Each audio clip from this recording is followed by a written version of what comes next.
worried that you might be the cool kid? You wear the latest fashions on top of all the trends. Or have you ever worried you were too much in the mainstream? Always so generic, more normal than your friends. Well, we've devised a test to put to rest your fears. There's no need to panic if you lend us your ears. Tonight you can't sleep easy after all that you've heard. Cause if you like the show, then you're probably a nerd. Oh, Canon, it's Canon, it's all.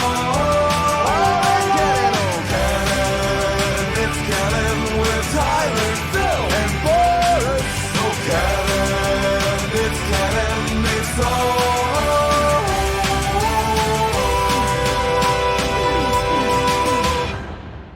in Canon.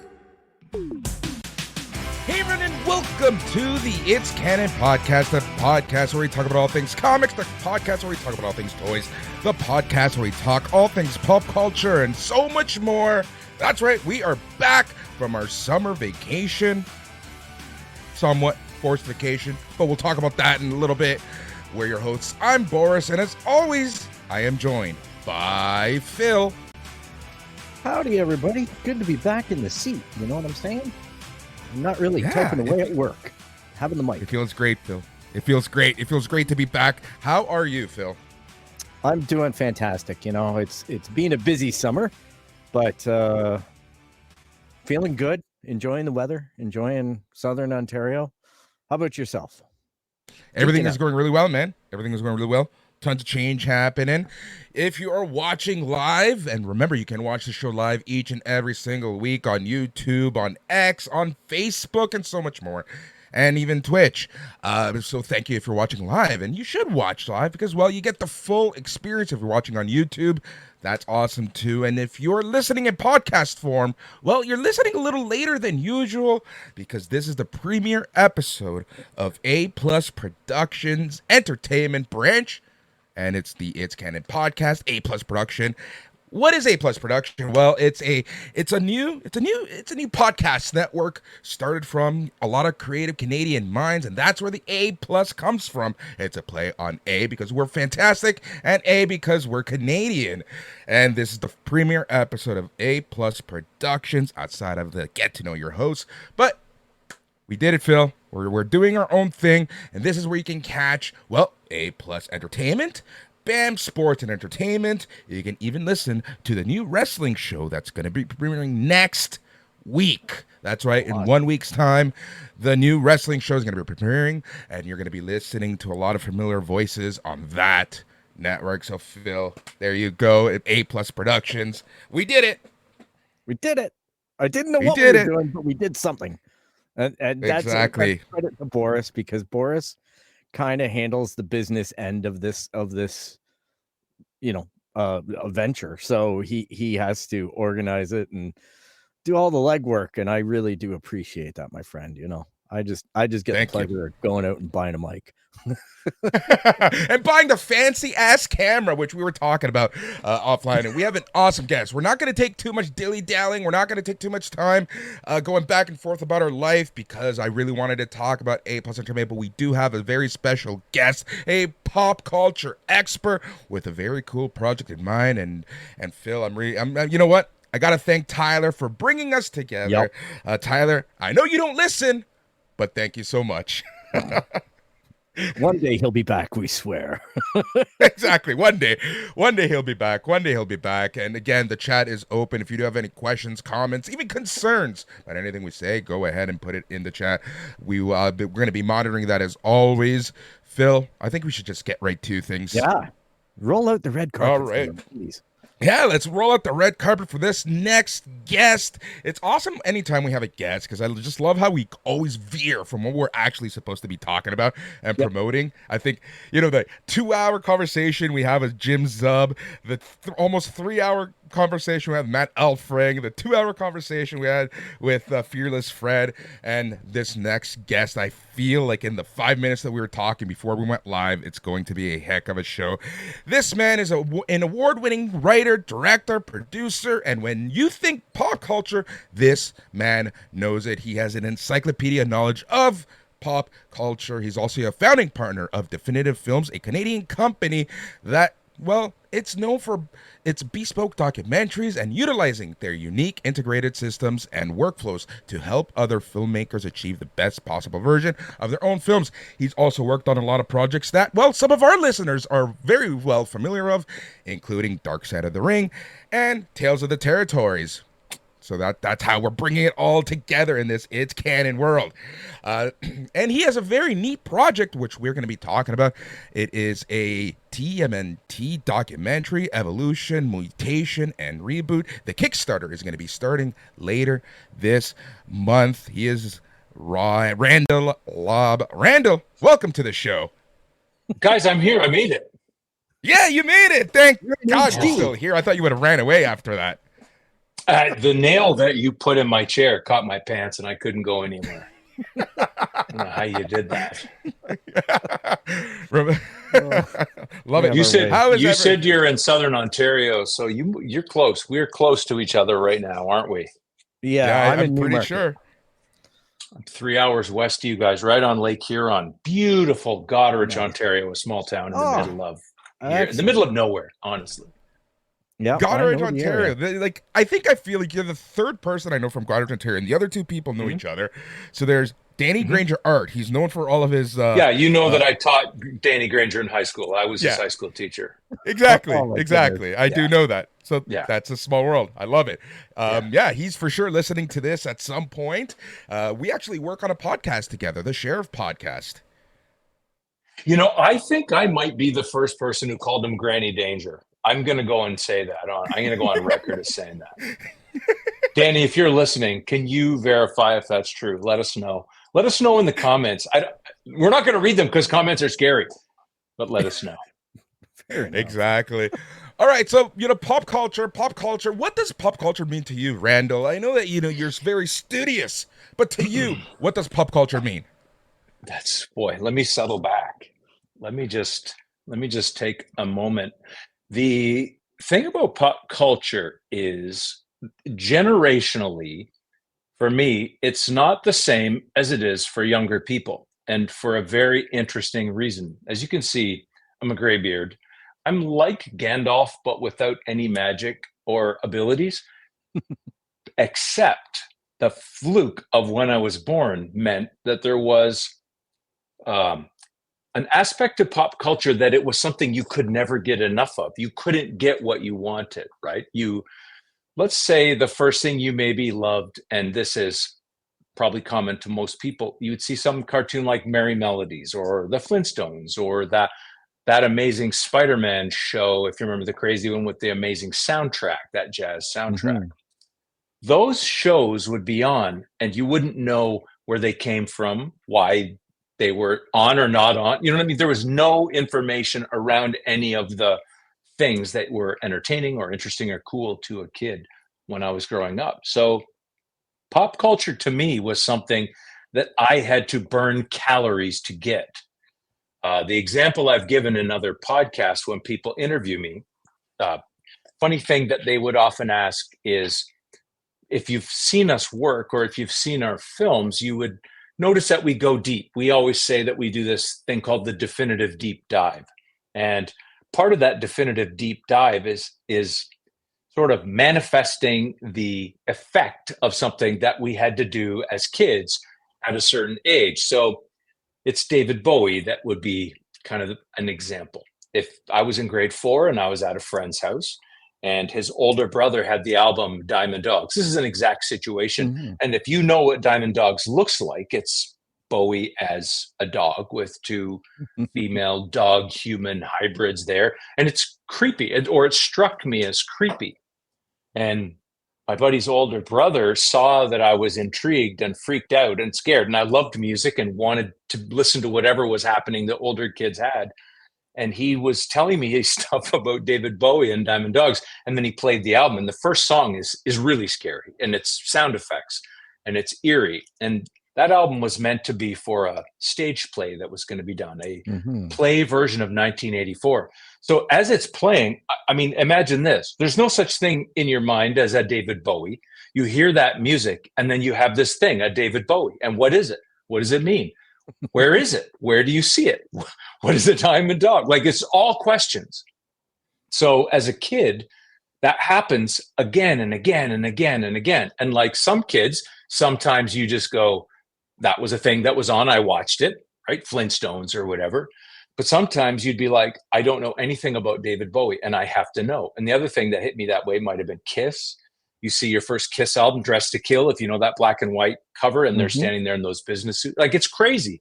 And so for me, pop culture was a series of questions that had no answers that would happen in a quick way or an easy way. I had to burn so many calories to get you couldn't get an album. You couldn't get, behind me, I have a bunch of Conan stuff. I would see the Conan the Barbarian Lancers. You talk to Zub, you know what I'm talking about. Yeah. You get that 5-hour conversation with Jim Zub about Dungeons and Dragons and Conan. You know, Zub will have the same story as me or anyone. You saw a Conan somewhere and you're like, that's a Frazetta painting. Your hair stands on end and you don't know who made that. What is that? Where did it come from? It's all questions. So starting from that place, pop culture is like an onion, and just peel and peel and peel and dig and go deeper. And we made a little back and forth earlier, a joke. I mentioned Mad Dog Vachon.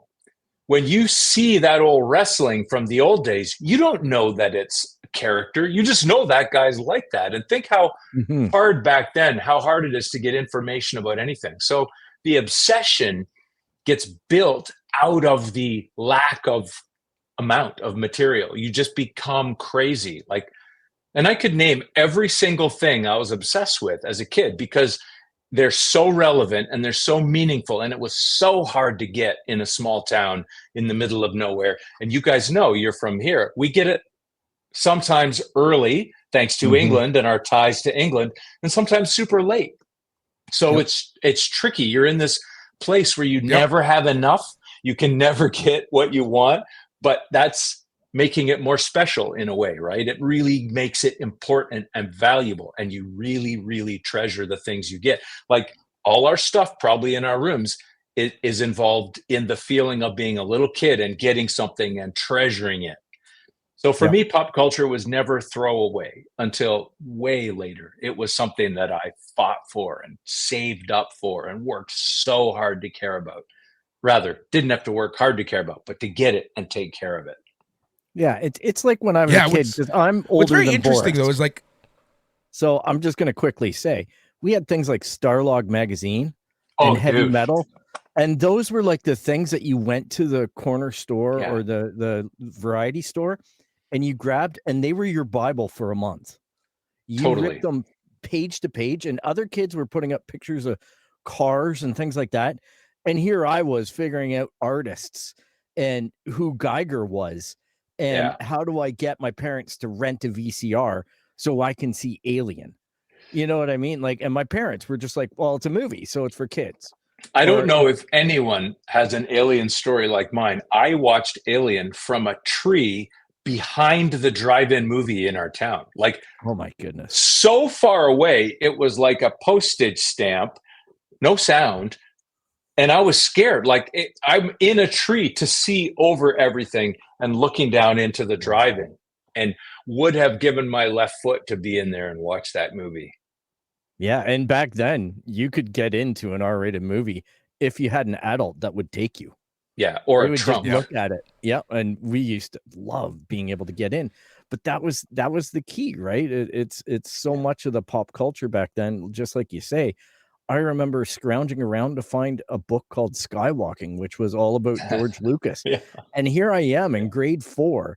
And my friend's father is like, are you sure you want to buy this book? It's 800 pages. And I'm like, I want to read it cover to cover. I just have to know more about George Lucas. Like, what other movies does he do? How do you remember, I get my hands on them? Do you remember when that book, A Splinter in the Mind's Eye, came out after Star Wars, the Alan Dean Foster book? And I remember seeing that, and that's one of the first times I can remember thinking, oh, like, you know what I mean? Yeah. Oh, they're adding on. Like, you get that excitement. It's like a comic.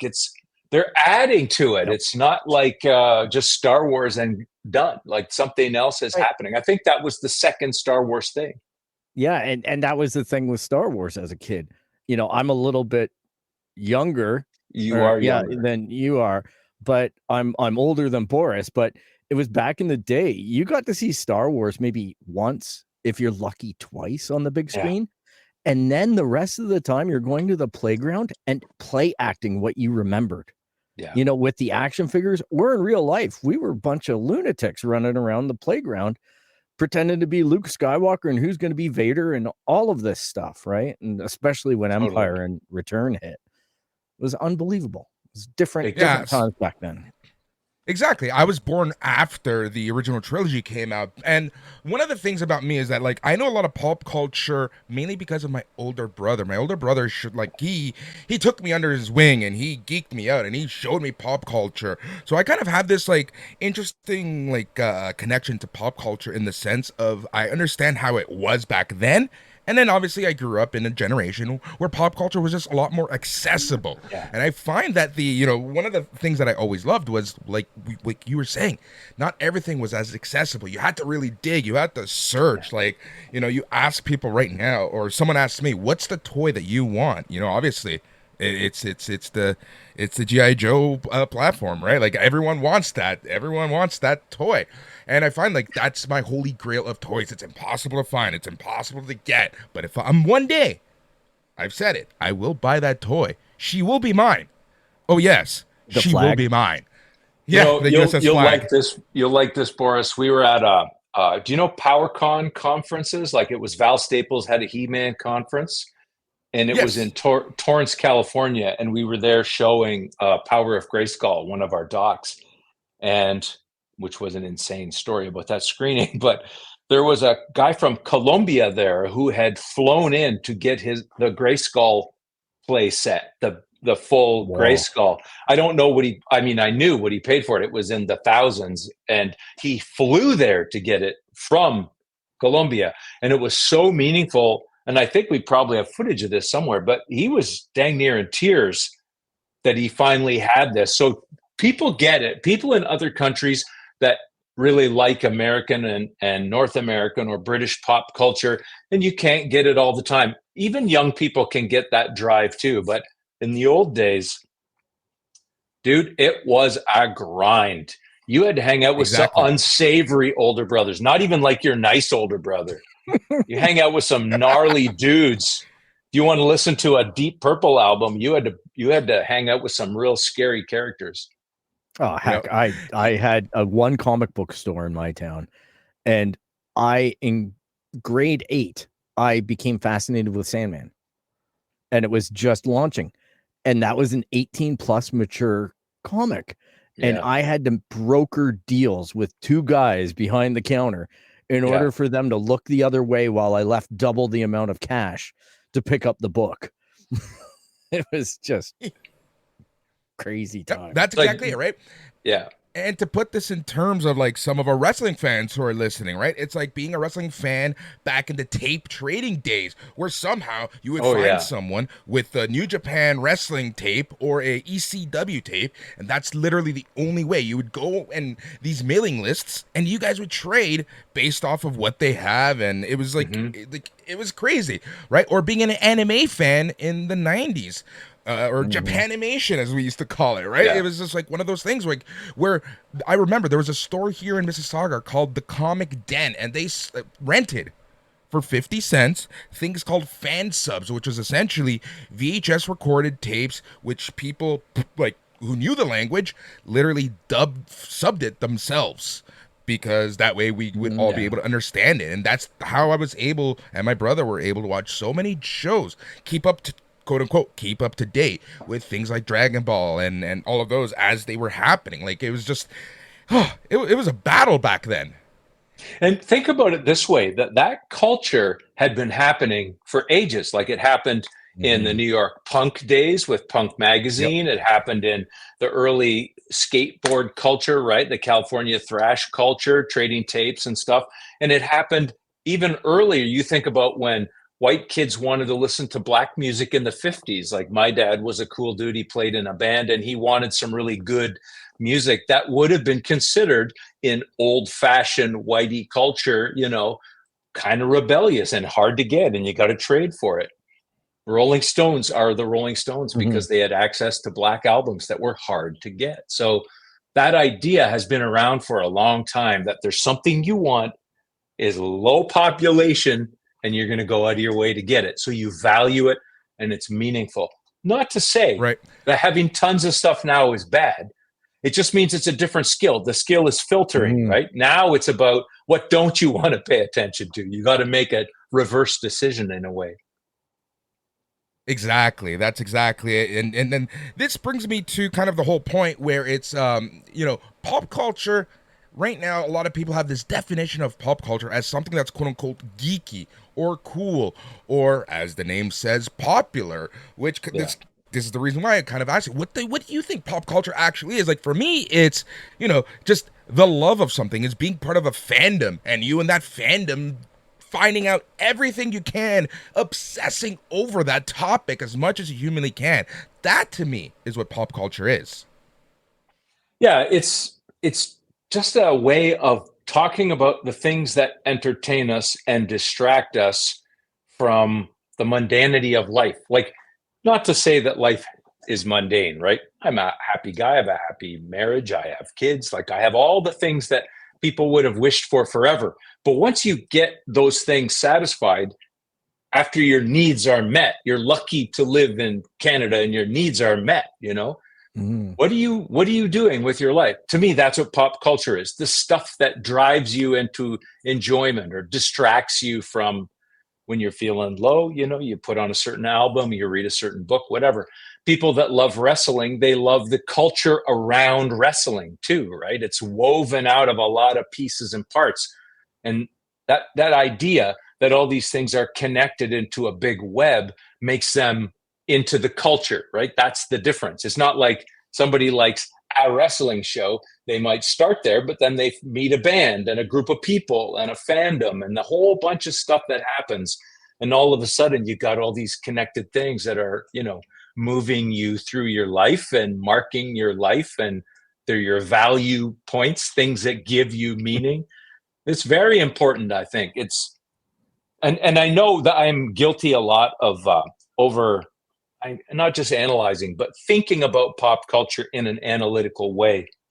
I used to teach school, and when I was teaching, I would try to make people excited about the information in that way. Like, it's exciting because it's information that is cool, like that it's fun inherently, right? It's inherently fun to watch Star Wars in 1977 or in 2024. But what makes it more fun is the more you know, the more you have to sort of grab onto when you're watching. It gets better and better and better the more you dive deep into all the different aspects. Like, for example, you reading Skywalking, George Lucas, and that invests a movie with a whole new layer of meaning. And that's how I got into it in that way, is figuring out, Stan Lee. Oh, I get it. Jack Kirby. Oh, and you start to see all this world behind whatever is presented. That world becomes very meaningful. Starlog, Cinefantastique, or whatever magazine you liked at the time, Famous Monsters, Fangoria, you could go down the road. Oh, yeah. And these magazines start showing you about this big world behind that show. Some people liked Planet of the Apes. Fine, they watched it. They're done. Some people went and got the Planet of the Apes magazines. Some people had to get the book, Planet of the Apes. Some people went and got the Pierre Bouy book, the French book, you know what I mean? They go deep. And that was me. I started to feel that big web behind the best, or what I perceived to be the best things. Like, if you liked like a band like Rush, you guys are from Toronto. People who like Rush, they still like Rush. Like, they like the world that Rush has built, or that is around Rush. And that can open you up to Primus and Tool and who knows, Dream Theater. Like, you can go so deep into these things, and that's very rewarding, right? We get the stuff, we get the shirts, we go to the concerts, we compare shows. I worked with a guy in the late 80s who followed Bob Dylan, and he just watched every Bob Dylan show that he could watch, and he collected the bootlegs, and he had them all categorized. And anyway, that to me is the stuff that adds a lot of meaning to life. If cave people in Lascaux are blowing ochre paint on their handprint and then making a wildebeest beside it or an aurochs or whatever. That tells you how important that stuff is, because those caves weren't easy to get into. Yeah, it's That's kind of exactly funny. it. You mentioned Rush, and where I was buying my magazines was Geddy Lee's variety store, Times Square Discount on Main Street. What? Yeah, we'd always go in and ask her, "Hey, Mrs. Lee, how's Geddy?" And she go, "Oh, he's touring the world." Geddy's mom? Yeah, she owned a Times Square Discount on Main Street. That's amazing. Yeah, she sold magazines, candy, all that kind of stuff. You know, that was. I would have been in there every day. Just right. Believe me, there may be a story unofficial floating around of me throwing up in something in like Alex Lifeson's house. Love it. Writing this down. Don't look in the dishwasher. You know, we talked about pop. Go ahead, Phil. Are you, no. We just talked don't about look pop in the culture, dishwasher. right? So we talked about pop culture. How does one say, this is what I want to dedicate my life into, and this is what I want to study and contribute to for the rest of my life? How did you make that decision? You know how, I don't know if you guys know or think about evolution the way I do. So I'll back up. I was going to say, you know how evolution works? It's that you can't fight what you are, you know? Yep.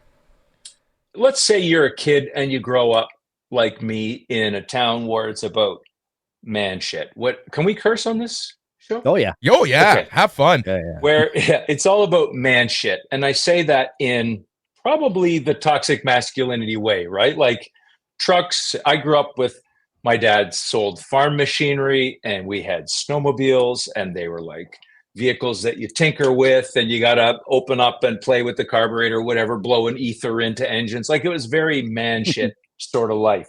But I wasn't good at that. Not that I didn't want to be. I just wasn't. I was not skilled.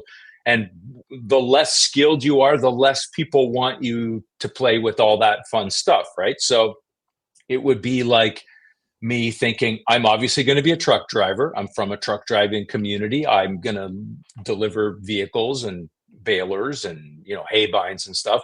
I'm just going to work in this culture. But I didn't fit in that culture. So I just automatically liked Spider-Man. I automatically cared about Wolverine.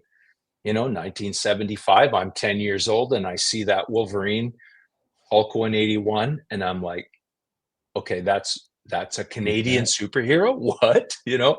And then I was lucky enough, like Boris said, there's an older kid in our town and he had all the X-Men, all the Fantastic Four, and he let me read those comics. He would let me take 10 home. I had to be very careful. And just, it was automatic that I was interested and I couldn't help it. And this is the evolution part.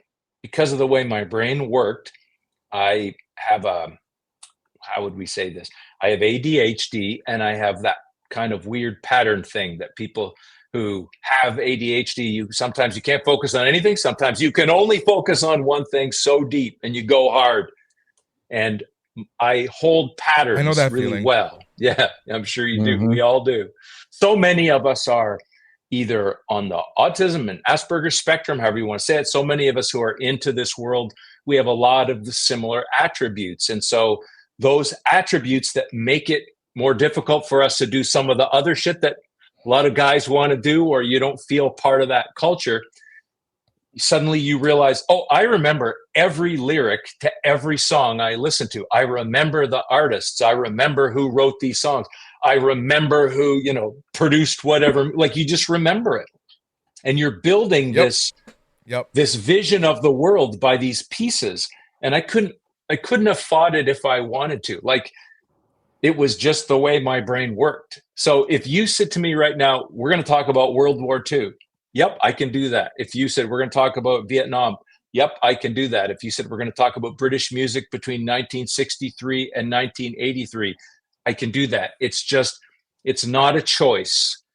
The idea of going into it as a business started when the internet started. So late 80s, I went to film school, and I came out of film school and unfortunately, I had a terrible head injury. I got hit by a cab at the corner of King and York downtown, and I had amnesia. So I'm a kid that has at the time, growing up, I had a photographic memory. I could remember anything that I read, anything that I had an emotion around. So think about being a pop culture fan, and anything that happens, I have a clear memory. After I had amnesia, I had to sort of rebuild, and I'd been working in production on commercials, and it's not a great life working on commercials in the 80s. I don't even drink alcohol. A lot of people are cokeheads, and it's kind of a rough environment in a way for a person who doesn't drink and doesn't get high. You end up having to be a little bit of a caretaker of the world around you. And so you take on a lot of responsibility, and I'm in the industry taking on a lot of responsibility and not really happy. Then when I hit my head, I thought, there's a thing called post-concussion syndrome. No one knew what it was back then. I had a pretty good case of it, and I couldn't work in production anymore. And I thought, I think the thing I want to do is use the internet and education to focus on pop culture. There was a new initiative at the time. They wanted to teach media literacy, media criticism to kids as what they called the fifth English in the Ontario school system at the time.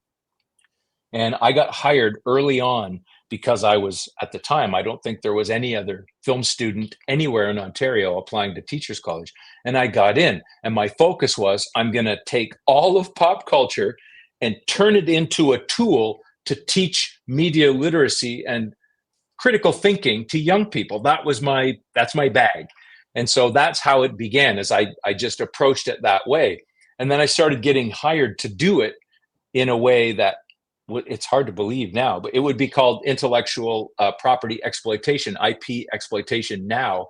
But back then it would be like, I would help people generate press kits, or you would take a science fiction book and sort of reduce it to a set of ideas that you could use in a screenplay. Like I did a lot of that kind of developmental writing and thinking around how these things would fit and how the internet would be incorporated into education and entertainment. So very early on, I got in that way. And I came in as a sort of teacher, thinker, teaching other teachers how to get into this stuff, how to use these tools. And my own interests drove me really deep in there. And the turtle thing came after we were working on really some dark subject matter. Canada's military was in Afghanistan for a long time, and we got involved in a documentary by a citizen journalist who was over there. And an unfortunate IED went off at two Buffaloes, two light armored vehicles in front of him. And by coincidence, a kid who was killed in that vehicle was from the same community as us.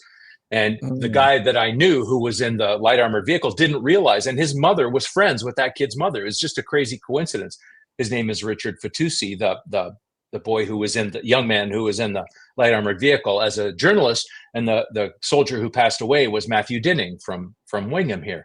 And so that got us involved. We were helping Richard Fitoussi, my partner Mark Hussey, and I, who got together to make music. I'm a music producer at the time, and he's a musician, has got a family band. We said, let's do some of these things that we're doing in music production, things I'm doing in education and the writing I'm doing, and let's apply all these principles to this documentary for Richard Fitoussi, the citizen journalist. So just applying those, we ended up working in these kind of dark subjects, landmines in Cambodia, and a man named Mr. Akira, who was physically hand demining, like pulling them out with shovels and trench knives and stuff, right, and taking the mines apart. And then one day, Isaac Elliott Fisher, 2008, Isaac Elliott Fisher is a young guy, he's 20 years younger than me, and he's a director of photography and a shooter. And he said, what if we did a documentary on the Turtles? And I first said, no way. But then I was like, oh shit, we can combine all these things, tech, the internet, these filmmaking techniques, this way of thinking about education, this way of incorporating fan culture, like really early on, and took all these things. And that's exactly when Favreau is making Iron Man 1. So Disney is coming into this IP exploitation wave, divining, building, creating it. And we're doing our small, tiny, dumb, small town version of the same thing.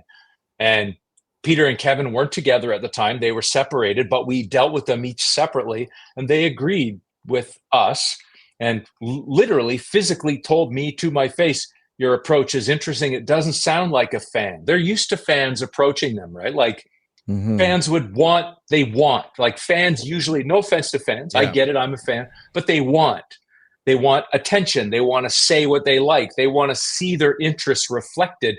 You know what I mean? It's almost like you're saying to Kevin Eastman, say the thing that you say. I want you to tell me the thing that you say, but it's this one's mine. You know what I mean? And we weren't doing that.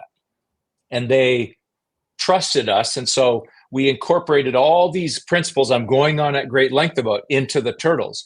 And when we made Turtle Power, it took a long time, but Paramount was at a moment where they didn't know what they had 100%, I think it's fair to say.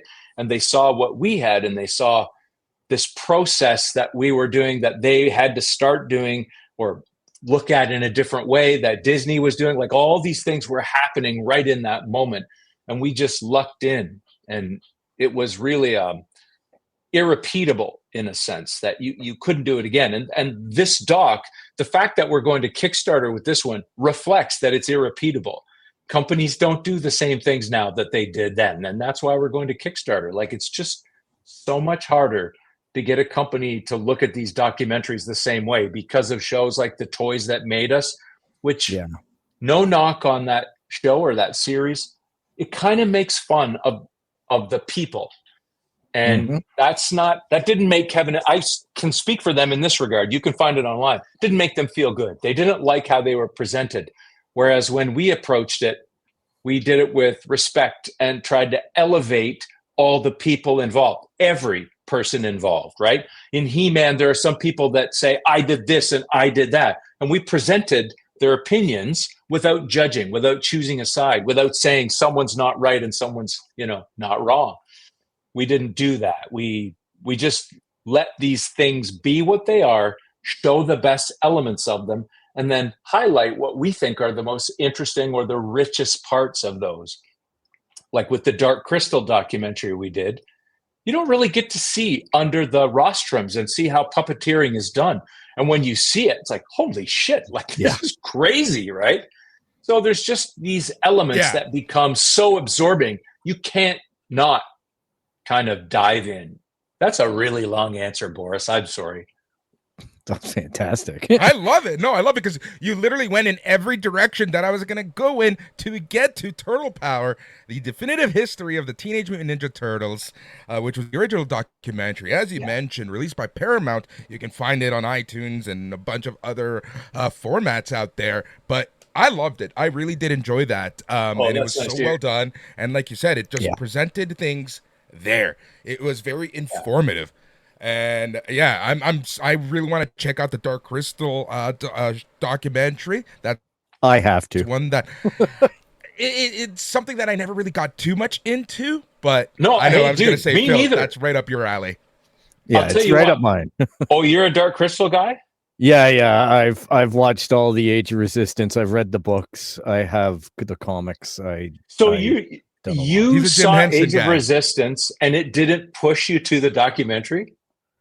Well, the documentary on Age of Resistance on Netflix, yes. Yeah. Is that yours? Yeah. Oh, that's fantastic. Well done. Yeah. I enjoyed that so much. You did see it, so it did push you to it. It did push me to it. And I ate it up like you wouldn't believe. I've gone back and watched it like 4 or 5 times. Like same as Turtle Power. I've watched it a few times as well. And that was before knowing any of this was coming up.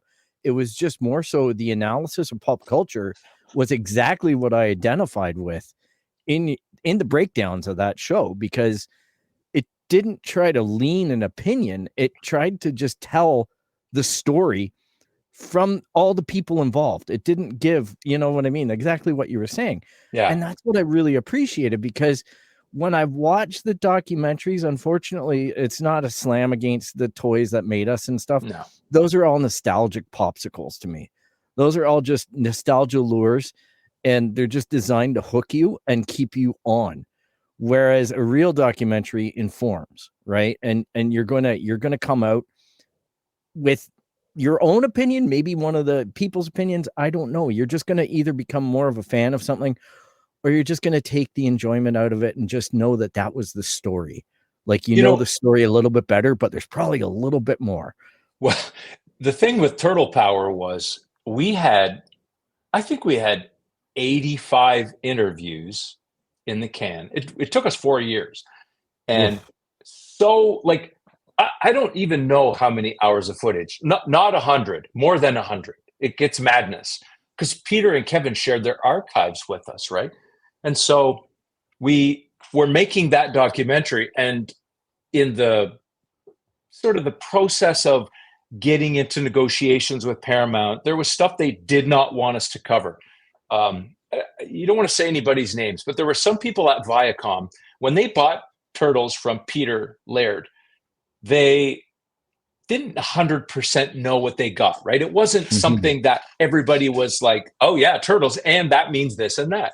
So they were protective. They were starting a show at Nickelodeon at the time, and there was a side of Viacom that were running the franchise in a way that was protective, and we were seen as intruders.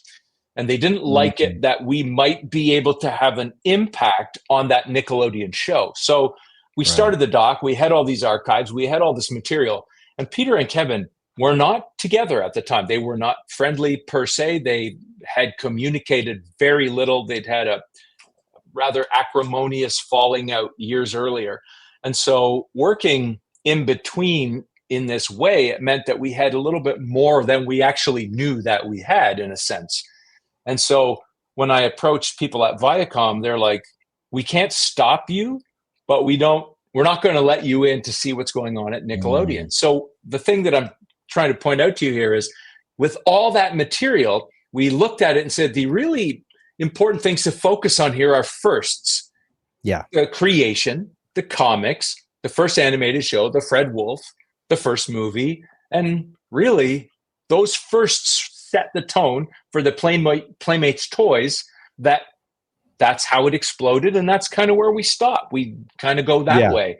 And we ended the doc in a different way than it ends now.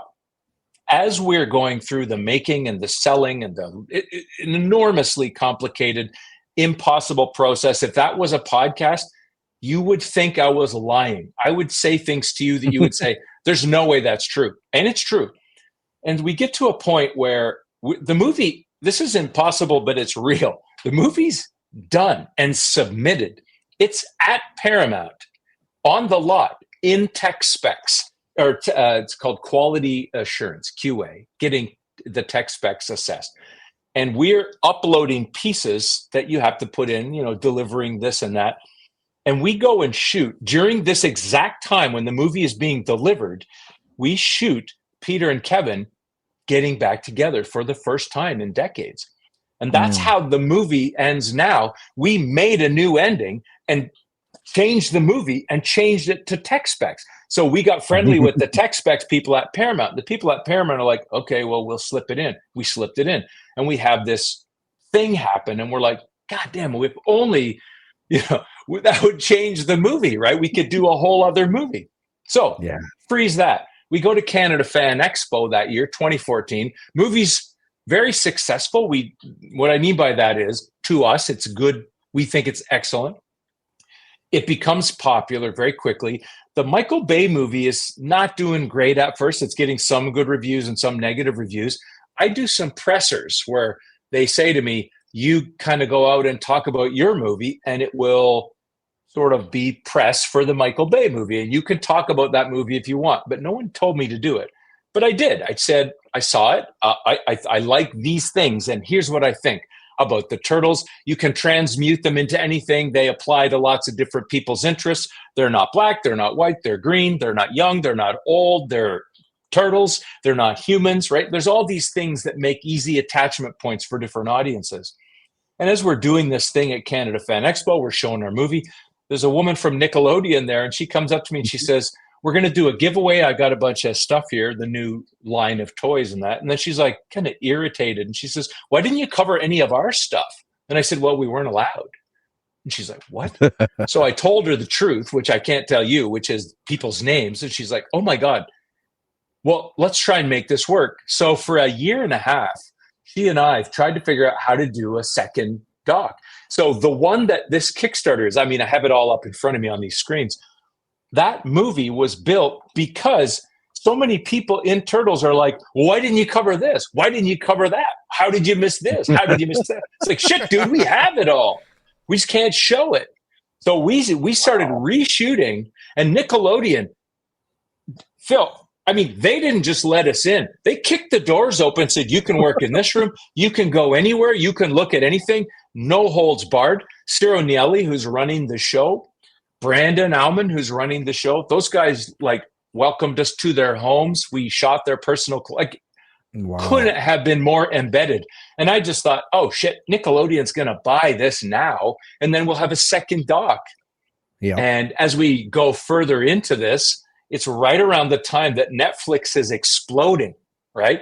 And so many people are working at Netflix and moving from companies that are established to Netflix, because Netflix is the hot sister, right? So the people that we dealt with at Paramount just before they went to Netflix were saying to me stuff like, when's your doc going to be done? Like, how much do you think you want for it? And I wasn't going, $25 million, maybe 1,000 million, 150,000 trillion. I was just saying numbers that were like what we had arranged. And they're like, I don't know, we're in flux. And they had started Rise. Like, we were there as Ciro's is being done, and Rise is coming up with Ant and Andy. It's just growing, and we are covering that. And they didn't have as much faith in the franchise. Things are changing. People are moving to Netflix. Boom, it all fell apart. Nobody made an offer. None of the people we worked with were around. Oh, man. And then COVID. And COVID hit. And then look what happened to Paramount since 2020, right? Like, if you think about Paramount now, the Skydance buys with a big capital bump from another company, but they buy Paramount. Paramount was in a state of flux, and they weren't really wanting to spend money on stuff. So we pitched Turtles and pitched Turtles and pitched Turtles. Oh, so many times. Had Adam F. Goldberg pitching Turtles with us. Like, he's someone we work with, and creator of the Goldbergs, if you know that show. Yeah. Yep. And even with Adam leaning on the scale, we just couldn't sell it. So one day we just said, this is not what you asked me, but one day we said, we have to get this out. We have to show this material, and we'll just make this Kickstarter to make some 4 or 5 hour cut that just has it all. And it's been on our hard drives, dude. It's so frustrating. I can only imagine. I can imagine. And you're stealing my thunder, because literally every question that I had lined up, you're just getting into naturally, which I absolutely He knows what he's doing. One thing I do want to mention is we can have a whole conversation an episode based on what is happening to the WB Discoveries, the Viacoms, and everything. And right now is a very interesting time. Look at WB Discovery and their $10 billion write-off last week. It's so frustrating. Yeah. So years ago. So 10 years. Go ahead. I was just going to say, I had just by way of my tiny little corner on the pimple on the back of a bug on the butt of Hollywood, I had a meeting with someone at the WB in an area where they have a lot of stuff happening at the time. And I pitched the kind of stuff we do, which is, in effect, if you wanted to use business terms, it's IP support, right? Like what we did with Dark Crystal Age of Resistance is we talked to Lisa Henson and the Henson people. We talked to the Netflix people. We talked to Louis Leterrier, the director, and the Muppets, the Muppeteers. Yep. The puppet people. I called them the Muppeteers. Becky Henderson. They had the people who had. How do you know that? Oh, you know that. Yeah. He knows this. He knows it. And Warwick and all those people, right? Kevin Clash and like some of these people have been, and Victor, they've been doing puppet work forever. They're some of them. Kevin Clash was on Labyrinth. That's right. So when you're dealing with these people, you want to represent everybody in this very clear way. And I was saying sort of this kind of stuff to somebody at the WB. And this is not the only place this happens. So please don't think it's a WB. I had this meeting 20 times. But what they said was, in effect, like, we don't want to work that hard. And we kind of don't have to. That's what they said. Like, they don't have the same care for the franchise that the fans do, obviously, and that's fine. They don't have to. But they didn't have the same care over the franchise that I bet if you had gone back in time and you could catch Jim Henson, you would find a guy who is super passionate about what he's doing. If you go back and talk to Walt Disney, he might be a crazy old racist or something, but is he passionate about what he's doing? Yeah. He cares about the stuff that he's doing. If you talk to Lisa Henson, she cares. It's personal. Yeah. But then when you talk to some of these people at these big companies, they're like shareholders, right? Yeah. And carrying debt loads and responsibility to the biggest investment, whatever the shadow of the giant investment group or hedge fund. You know what I mean? There's just so many factors. And you don't have if you go in talking the way we would talk about a franchise, you look like an innocent. Well, you look like you're a child, right? Yeah. And you want to say, no, I understand the business, and they would be like, no, you don't. No, you don't. Yeah, from their end. And it's funny that you even bring that up, because like as a fan, you always saw this with DC movies, right? Where it was the business taking over as opposed to the fans actually doing things. If you don't talk the business, it's cool that you know these characters, but you can't translate that into dollars and cents. And that's what I see a lot happen with these big companies. I think what you're seeing, Boris, is like if you went to think about James Wan, Aquaman, right? Sorry. And James Wan did Aquaman, and he did those horror movies that were The Conjuring. Did he do? Anyway, his company, he was a horror guy, and he went into Aquaman. And I did have a meeting there about Aquaman at the time. And I think at the time there was DC Universe was brewing. They cared about the franchise. They cared about DC. People at DC Universe cared about DC. But when you go up, you're battling all these different sides. It's not just that they didn't care. There's too many fights that have to happen. And, I'm not going to say any names, but I know some people who were like banging their heads against the wall, so frustrated. They cared so hard. James Wan, you think he doesn't care about what he's doing? He does. He's just struggling to make these things happen. And everybody at his company is like, how do we get there? How do we make this work? And you're just the death of 1,000 cuts, right? You're doing all this service that's outside of serving the story or the character or the fans, however you want to word it. And it's just the business realities. It's the same as people who are making cars right now, right? Yeah. Well, it's you can even look at exactly Jim Henson. Where it was. Sorry, I was going to say you can even look at Jim Henson in the history of how he had to manage it. He would be putting his own personal finances up. Yeah.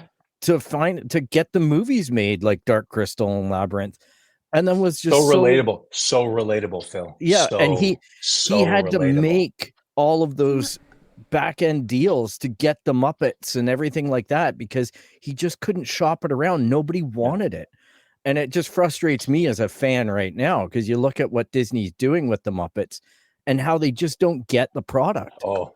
And I'm like, how come you guys aren't talking to the fan bases? The fan bases still exist. Make a variety show that the Muppet Show was. Phil, instead of Muppets Now and all this other crap, if you want to talk Muppets, you wouldn't believe how hard Adam F. and his group had to work to get that Muppet Mayhem series up. Oh, that was a good one. Yes, it was. But how much? I don't want to say too much. Let's just say this. If you looked at my hard drive and we opened one file, you'd see Muppet docs, all done for Disney, like all pitches, pitch, every conceivable Muppet thing you can imagine. And each case, Adam F. would be trying to drive this Muppets energy. And so he's saying the fans love it. This is big. It's good. It's important. And Disney would be like, just not sure about Muppets. And again, it's no fault. You can't point at someone and go, it's your fault. You don't get it. It's just all these factors conspire. And when you have the pure heart to look at, Jim Henson and Brian Froud out in Dartmoor, like looking for fairies by the river. Literally, we went to Brian Froud's house and he told us that's where they look for fairies. That's not the same as a business person sitting, worrying about their mortgage at Brentwood, or it's just a different universe now. And those people have different concerns, and we have to understand that. I will say the Muppets reboot with Jason Segel, that one actually made me smile. He cares. It's personal. Yeah, it's because personal. You could tell he was invested. Right. And, you just have to look at Forgetting Sarah Marshall and things like that. And that Jason Segel loves the puppeteering and the Muppeteering and all that kind of stuff. And when you see that energy in it, that's the payoff. When you don't see the energy in it, it's the sequel. Well, right. When, I know this is not necessarily, we can talk about anything in this, but when you see Louis Leterrier directing the Dark Crystal Muppets and you see what the puppeteers are going through, and you see how much, Lisa Henson is sitting there looking at every single detail of these incredible creations. Like, just, you realize there is nothing that isn't designed. You know what I mean? Oh, yeah. Every single thing, right down, like passion to the centimeter. Just the palace. You never even got to see that in the movie. No, and it's I'm crazy. Just thinking, like, where the heck is this set? Like, I hope they don't destroy it, right? Because I know it's all styrofoam, and your documentary was great about how it was all created and everything, but every location was so believable. And then on top of it, like that meal with the Skeksis and just every detail, like it's care. I loved the movie, but that show was so much more illuminated and so much more detailed to me, because as a kid watching that in the theater, I was scared. And and it was that pop culture age where we weren't able to consume it until it came out on DVD, right? Like until it, VHS, that type of thing. And you were able to endear it to yourself and make that cult classic, right? The same way that you did with Labyrinth, because you just went and saw David Bowie in a weird outfit and his package was there and he sang songs and they were intriguing to me. But I just didn't know how to relate to it because there was also scary stuff, right? Yeah. There was also so much like horror element mixed in with the fantasy. But it wasn't until I got to rewatch it and find out that there's an audience that actually laughs about the scary stuff and enjoys it for what it is, and the absurdity and just the Monty Python-esque and everything about that, right? And I just found that with Age of Resistance, it was a breath of fresh air. And I was so disappointed with season 2 not being greenlit. It was a very expensive show. I get it from a business perspective. And to answer your question, it was shot and built in an old kettle factory outside of a town called Slough, England. Wow. If you watch The Office, that's Slough, where that takes place. And so this abandoned kettle factory was enormous. And they had people in there, tradespeople that were like skilled thatchers of roofs. And it was jaw-dropping to see those sets. And I mean, again, we can't show all this footage, but there are times when you'd be way up high on something shooting down and you would think, how, like, there's nothing that wasn't built. You can't go buy a prop. Every single thing is designed and made by hand by somebody. It's madness. And that's, again, if you remember what we were talking about, passion, that it's personal, it's important, it's meaningful. And, George Lucas's Star Wars is George Lucas's Star Wars. And when Irving Kershner comes in, he's working in George Lucas's Star Wars. And you fast forward, and the ones that people don't like, again, I don't have a dog in the fight. I could watch anything and like it or not based on whatever. I don't, you know what I mean? I don't care what's woke or what's not. It doesn't affect me at all in my takes. But when I see that, I think, nobody's going to get the George Lucas Star Wars that they want. They're going to get some other version. And if they're looking for that personal touch, it's kind of gone. Like you watch a George Miller movie, you watch the Mad Max movies, you watch Fury Road, that's personal. You watch Furiosa, that's him. You feel him in that movie. And it's hard to do that in these big corporate structures, I think. Yeah. I'm pretty sure that's the problem. Yeah, and you can even look at, I think there was a documentary about Lucasfilm spanning the years, and it's on Disney, ironically. It's a 4-episode thing or something. Yeah. And it's all about how they used to all just kind of live in a garage. Yeah.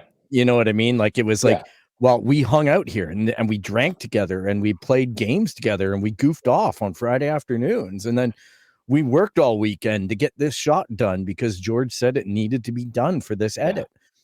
And that's the kind of family atmosphere and the camaraderie that I think it's difficult to get in this day and age. Funny thing you mentioned, Phil, that's if you ask, we had a chat with Peter and Kevin a couple of weeks ago, which I think we recorded. So that'll be out there. I shouldn't say I think. I know we recorded it. But I mean, I think the part that I'm referring to, I don't know if it will be in the video or not. But Peter and Kevin both remember, and so do all the old Mirage artists and writers they worked with and staff of all sorts. They remember the fun. They remember squirt gun fights and picnics and, parties on the shore. Like that's the stuff that's the most meaningful for them. And it's funny, the things that you would think that would be like the most meaningful, like, oh my God, we got our first box of cereal. Those things kind of fade, right? Like all the successes pile up. But what never piles up again is that feeling of personal engagement and meaning that you get creating in that space. And I just don't know, in a culture like when we started, we talked about how hard it was to get things.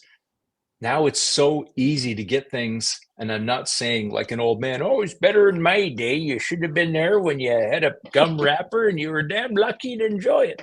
But the idea that there's so much that can be done and so much corporate structure and so much money is at stake, it just seems to reduce the stakes or even the enjoyment comes down a little bit somehow for me.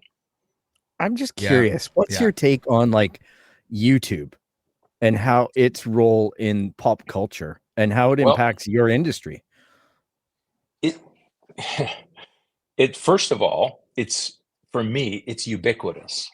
Like YouTube is a huge part of how I see the world.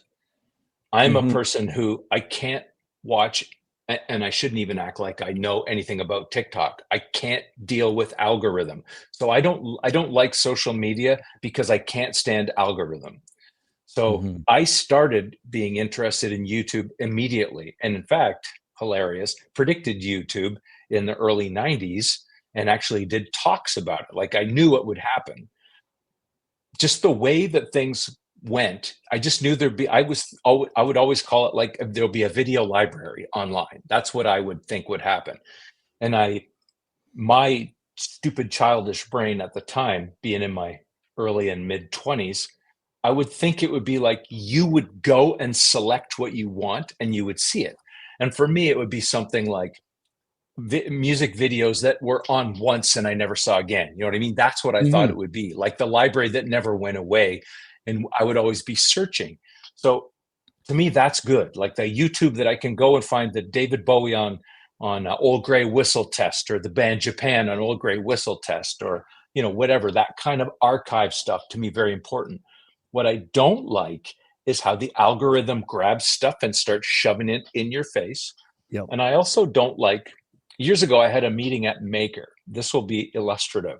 And there was a guy there who he was interested in. I work with do you remember a YouTuber named Patrick Boivin? He was a YouTube filmmaker that did stop motion animation. Montreal director. He did Iron Baby and Dragon Baby. It sounds familiar. It really does sound familiar. He did AT Afternoon. Do you remember when he had a little AT running around? Yes. Like a dog. Yeah. So I'm his writing partner. I work with him. And he was popular on YouTube before they changed their metrics and algorithm. They restructured it. And then he died on YouTube. It's not the same. And around that time, we were having these meetings at Maker. And what was happening was the influencer culture was coming up, and they were feeling their power and they were flexing, but they didn't know about story, right? Like, does Jake Paul know about story? Does Casey Neistat know about story? Maybe when he started, he didn't. Maybe he does now, like Mr. Beast, Jimmy. Did Jimmy know about story? No, it was different. It was stunty. You know what I mean? There was a lot of reduction of the things that took time and were friction built that would force you to have to get a certain set of skills in a certain direction. Those didn't last as much as a different type of skill set. You know what I mean? Yeah. And so that set of skills, which I'm not knocking, what Mr. Beast did, it is what it is. It's successful and it's the right thing. And I'm me and he's him, and you see the difference between us. But for me, it's not as appealing. I like the other direction. Yeah. The people who are crafting stuff and doing something. Like even this conversation, I would find this more appealing for my interests, because we're not doing anything, you know what I mean? Stunts. Yeah. There's if you come here and listen to this, it rewards your patience because you care about the subject matter. And that's what I like. So that's a long way of saying I like and I hate YouTube. Yeah. Because I just want to be able to go, at any given time, I want to look for this and it's easy to find. Mm-hmm. The algorithm isn't shoving something in my face. Like, I'm interested in this. This is crazy, but US politics is like a great big Borg that's eating everything right now, right? Yeah. And it's intruding in everything that we do. And if you click on one thing to see one thing, it's everything. Yeah. And that's what I object to. So my algorithm, I just use crazy. My subscription list, and I just ignore my algorithm feeds, because I just curtail it. Once I see someone doing stunts and stuff, I take them out, but I'll just basically go to created content like Adam Savage and stuff like that, just so I can learn. How is this done? What you just said, it's the learn part. Like, I like the learn part because I'm old, and I don't like even if you played World of Warcraft, there's the way to play World of Warcraft and enjoy that content would be like informative, kind of deep dive into lore or whatever, right? There are choices, but then there's just like the trend of the day or like easy content that just churns out. I'm really frustrated about that. And as a filmmaker, I don't have any interest nor skill in generating YouTube content, like in a way that, there's a retro game guy. I totally dropped his name right now, but we've had, I think his name is, doesn't matter. We've had meetings with him and chatted with him about what he does, because we're curious. And it's work. Like, it's not even filmmaking. It's a whole separate bunch of work. And you have to be good at that work. Rerez, that's his name. He's a retro gamer named Rerez. Yeah. And he's from Cambridge, and he's really good, and he has a big audience. And when you hear the work he has to do, it's just not something that I have no ability or skill, and it's not about being a good filmmaker. So I can't. Yep. Exactly. It's been 10 years since the last one, and here we are, TMNT Evolution, Mutation, and Reboot. It's on Kickstarter. We know why it's on Kickstarter now, but talk to me about this new documentary. I'm realizing you guys might have to turn the tap off on my... what we've got is a Kickstarter coming out in a way that is going to answer some of the complaints about the first movie. How come you didn't cover this? How come you didn't cover that? If you really had all this footage, you would show that. You know what I mean? These things, you cannot go to the industry and say, we have a multi-hour documentary. They're not interested.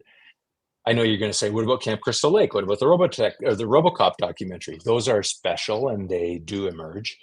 But if you told somebody that you were going to do a 3-part, 4-hour documentary series on turtles, they would say, I can't sell it. I can't place it anywhere. They would want 88 minutes. And by the way, I'm not complaining about this. I totally get it. Whatever sells is what you have to sell, right? There's no chalk flavored gum for a reason. So this, or maybe there should be. So this documentary, it's sitting on our hard drives for years, and we're not doing anything with it. And we have some really amazing stuff. Like we have Peter and Kevin talking in a way that is the opposite of some of the facts that are given out in other documentaries. And I'm not bitter about the facts, but I do think we have to get this out. These guys aren't getting younger. There's going to be a day when Peter's retired from public appearances. There's going to be a day when Kevin says he's done, and we have their words and their voices in a way that they think is meaningful. And I want to get that out to the world, and not just from a business perspective. Like, I'm not getting any younger either. I don't want to be a 75-year-old man with trying to sell a documentary I made 25 years ago or whatever. I'd like this to come out so people can see it and go, oh, okay. Yeah. So you have the Kickstarter starting sometime in August. What's your time frame for the release? Well, it is 2024, and the Turtles came out in 1984. So we would like fans who care about Turtles to come and follow the Kickstarter. It's going to be sometime in the end of August, early part of September. We don't know exactly, because we're trying to build up the anticipation, excitement, so that the algorithm can work with us, and get those fans who know it's the 40th anniversary and care about it to see it before the end of the year, so that in 2025 we can come out with something special. And that's the book, and it's the movie, and it's the extended stuff, and we will have a list of material. I'm scrolling through here that it's insane. Like, listen to some of this. Original voice cast reunion, Peter Laird showing us how he did the original duo shed demonstration, Kevin Eastman drawing demonstration, the Dover walk and talk as they talk about their old times together. We have the earliest pitch document where they're looking at the first turtle toys, all this great stuff. We have the only behind the scenes footage from the 1990 movie that's so beloved, on and on and on. And if we don't put it out, I don't know where, if I got hit by a bus right now, where's this going to go? Isaac would put it out. Partner Mark would put it out. Those guys would put it out. But if we were all three together and got hit by a bus, those hard drives get thrown in a dumpster and nobody knows what's on them. Like, that's just not something. Don't get in the same elevator. We've been riding different elevators the whole time. Yeah. Exactly. All right. So if I was to sign up for the Kickstarter and donate, what am I looking to get? Because Kickstarter is all about the kickbacks. Oh, dude. It's just crazy stuff. I don't want to say exactly, because we're changing it as we go, but we're making a book, a prestige coffee table book. We've got action figures that are made from prototypes that were never done. We've got action figures that weren't ever utilized, and we're building them. We have them. I wish I could show you the shot. These are things that in the very early meetings, Kevin and Peter were presented with these drawings that a guy named John Handy at Playmates did. And he was like, here's a guy who has a snot gun. He's like a commando that shoots snot out of a snot gun that literally attaches to his nose. And these kinds of things that were basically kiboshed by Peter. But these things were in design mode, and we got the designs from the original designers and we built them. So we have those. We have action figures of Peter and Kevin of the era on card backs that look like Playmates card backs. And we're building Peter and Kevin action figures that look pretty rad. And again, I don't know if I can show them yet, because I'm not sure we're allowed to do that, but they look like that right there. And they're like turtle characters, and they've got like stuff on sprues, and it's very cool. And it's Kevin and Peter 1984 style from the material that we have from our archives. Yeah. That's and awesome. Just tons of stuff like that.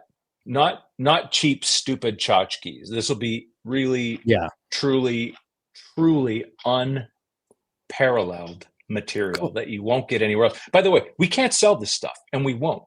Like, these aren't things that we're even allowed to sell. These are things that you can get as a gift for backing the Kickstarter. But these aren't things that we're selling. No one can sell them. They're not. Yeah, they'll be true collectibles. Yeah, they are like hard to find, hard to get. Hard. Yeah, very hard. There you go. Kickstarter, TMNT Evolution, Mutation, and Reboot. If you want this made, you better get to donating. Sign up now. You can get all the notifications on the launch. Randall, I hope you can come back in the middle of the campaign so that we can talk more about what's going on, what you're going to give, and whatnot. And we'd love to do more deep dives in pop culture. Yeah. I just hope that this was a 5-hour show, right? It could be. It could be. What day is it? Yeah, listen, as you can tell, I can go on too long about this because we're just I love it. So in it. Love it. Anyway, I would love to come back again. I would love to talk to you guys again. And I just wish, it's too bad Isaac's not here because you can go deep with him. And if Kurt was here, you could go deep on wrestling with him. He's the guy that edits Kurt Lobb edits Territories, and you could do the wrestling thing. There's a lot of juicy pop culture stuff going on at the Definitive Shop. That's for sure. Yep, I love it. Awesome. I love it. And I do have something to show you before we go. And I did message Danny in the middle of the show, and I'm going to put this up right now. And he says he was the first person to ever call me Granny Danger. Yes. Yes. Yes. There you go. Goodness.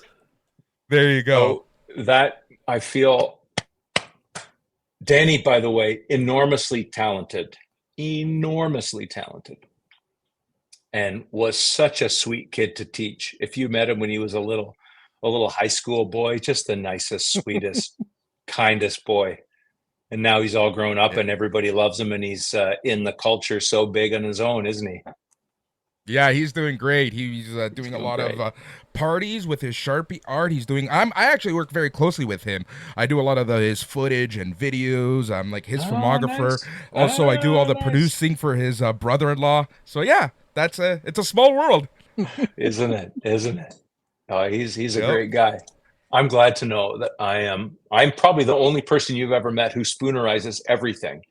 Like switches the letters around for everything. That's how I came up with. I love it.